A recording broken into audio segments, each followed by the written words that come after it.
Ezekiel. Sinabi sa akin ng Panginoon, "Tao, sa isang iglap ay kukunin ko ang taong pinakamamahal mo, ngunit huwag mong itatangis ni iluluha. Maaari mong daanin sa buntong hininga, ngunit tibayan mo ang iyong loob. Manahimik ka at huwag iparirinig ang iyong pagtangis. Huwag kang lalakad ng walang sapin sa paa at lambong sa ulo na tanda ng pagluluksa.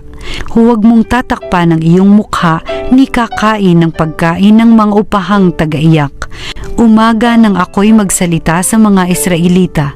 Kinagabihan, namatay ang aking asawa. Kinaumagahan, ginawa ko ang iniutos ng Panginoon.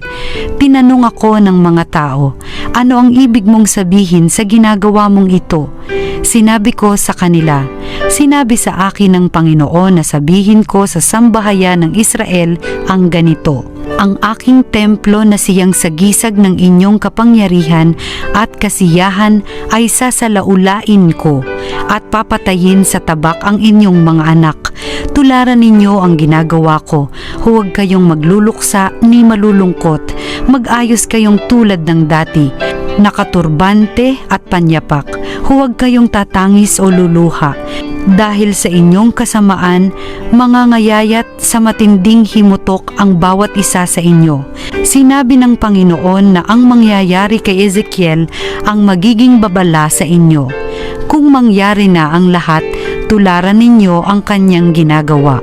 Sa gayon, makikilala ninyong ako ang Panginoon. Ang salita ng Diyos. Salamat sa Diyos.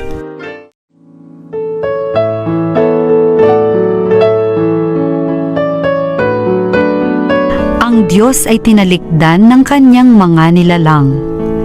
Tinalikdan nila ang Diyos na lumikha sa kanila, ang Diyos na sa kanila'y nagbigay buhay, nasaksihan niya ang pagsamba nila sa Diyos-Diyosan, kaya't kanyang itinakwil sila na itinuring niyang mga anak.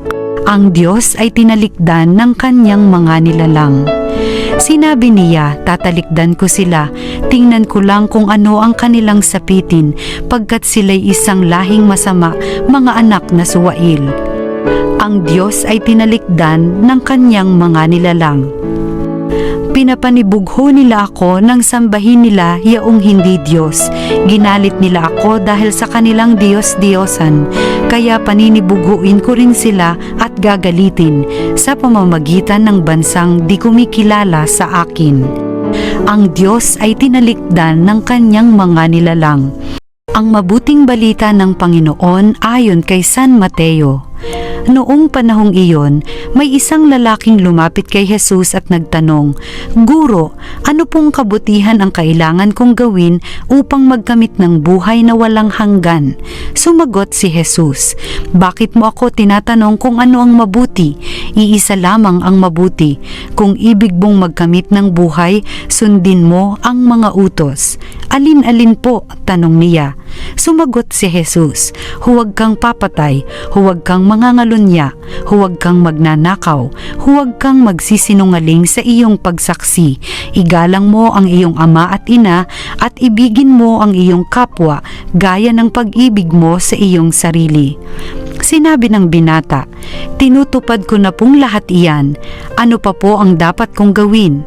"Kung ibig mong maging ganap, humayo ka, ipagbili mo ang iyong ari-arian at ipamahagi sa mga dukha ang pinagbilhan. Kapag ginawa mo iyan, magkakaroon ka ng kayamanan sa langit. Pagkatapos, bumalik ka at sumunod sa akin." Sagot ni Jesus. Pagkarinig nito, malungkot na umalis ang binata sapagkat siya'y napakayaman. Ang mabuting balita ng Panginoon. Pinupuri ka namin, Panginoong Hesukristo. Magandang araw mga Mga kapanalig, narinig po natin ang mabuting balita para sa Lunes na ito ng ika-20 linggo sa karaniwang panahon. At dito po ang ating ebanghelyo mula kay San Mateo ay nagkwekwento sa atin kung papaanong ang isang binata, youthful pa lamang siya, bata, no? Ngunit meron siyang ambisyon sa buhay. Napakaganda ng kanyang ambisyon sa buhay. Hindi yung kagayang magdodoktor o ikaw ba'y magiging inyenyero o ikaw ba'y magpipiloto. Hindi yung ganong klaseng ambisyon. Ngunit nakita natin sa kanyang pagtatanong sa ating Panginoon ang isang napakagandang puso sa taong ito. Sapagkat sabi niya, Guro, ano pong kabutihan ang kailangan kong gawin upang magkamit ng buhay na walang hanggan? Isang sentence pero lahat po doon ay makikita natin. Number 1, gusto niya lang gumawa ng kabutihan. No? Anong kabutihan ang aking kailangan gawin?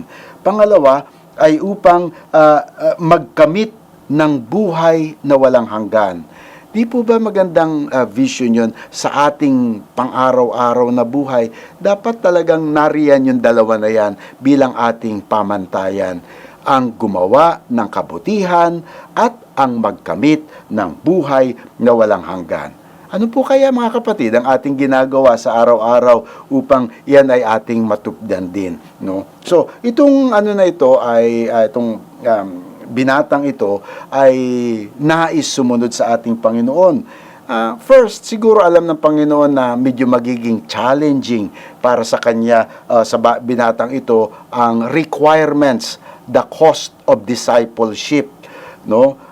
The cost hindi po ika nga ay madali, no? May talagang cost of discipleship at malamang natanto ng ating Panginoon na magiging mahirap para sa binatang ito ang hamon ng pagiging tagasunod ni Jesus. Kaya sinabi niya lang ang basic requirements. Ano po ang basic requirements? Follow the Ten Commandments. Sabi nga din po doon, huwag kang papatay, huwag kang mangangalunya, huwag kang magnanakaw, huwag kang magsisinungaling, no? Igalang ang iyong ama at ina, at yung iba pa, no, na basic requirements po 'yon. Oo, hindi yun option lamang, no, kung gusto o ayaw. Hindi po. Sabi ng Panginoon, first, do the basic requirements, follow the commandments of God in the Old Testament and also the greatest commandment of love. Once we have done that, then we can move on to the advance. Yung pong mas malalim na hinihiling sa atin ng pagsunod kay Jesus. At sabi po ng binata, ay, nagawa ko na po ang lahat ng iyan. Sana po sino kaya sa atin ang makakapagsabi ng ganun din? No, na masasabi natin, ay, natupad ko na po lahat ng kautusan ng Diyos. 10 commandments, kahit na anong commandments yan, nagawa ko na. Sino po kaya sa atin ang makakapagsabi ng ganoon? Ano? Ngunit itong binatang ito, sa kanyang pagnanais na makamit ang tunay na kayamanan ng buhay at yun ay ang maging mabuting tao at makamtan ang kaharian ng Diyos. Sabi niya, nagawa ko na po lahat ng basic requirements. Tayo po kaya mga kapatid, natupad na po ba natin ang mga basic requirements ng pagiging tagasunod ni Jesus, ng isang pagiging Kristiyano? Magandang pagninilay at pagsusuri po yan sa ating sarili. Ngunit, magawa man po natin yan, sabi niya, ano pa po ang pwede kong magawa? Sabi ng Panginoon, pues, kung talagang gusto mong sumunod kay Jesus, and this is the real challenge, this is the cost of discipleship. He said, sell all that you have. Now, hindi naman po siguro literally na ipagbibili. Ibig sabihin, you should be able to give up things. No? Give up. No? Why is giving up important? Dahil minsan kapag hindi tayo nag-give up, yung bago ay hindi dumarating sa atin. Sometimes, we have to say no so that we could say yes to the more important things in life. Kaya sabi niya, pagbili mo na muna yung mga ari-arian mo dahil bagamat yan ay mabuti, ngunit yan na rin ang magiging pabigat sa iyong pagsunod sa Diyos dahil there is only one important things, and that is God. Kayamanan, pag-iipon, pagninegosyo, maganda ho yan. Hindi po sinasabing masama ang yaman na material. Ngunit, hindi yan ang number one. Ang number one ay ang Diyos pa rin. At kapag tumawag ang Diyos, kailangan tayong maging ready to give up. Kaya nga, sabi ng Panginoon sa binatang ito, sell, give up mo muna. And once you have given up, then, pagbili mo ang lahat ng ari-arian at ipamigay sa mga dukha. That's the good. Give it to the poor, give it to others, and then come and follow me. And following Jesus, pinapahiwatig po dito mga kapatid, na ang tanging tunay na yaman sa ating buhay ay hindi natin makakamtan sa daigdig na ito, sa mga material na bagay. Bagamat yan ay magaganda, bagamat ang mga yan ay kailangan natin, ngunit ang tunay na yaman at ang tunay na kinakailangan lamang ay ang makamit natin ang buhay na walang hanggan na matatagpuan natin kay Kristong ating Panginoon. Amen.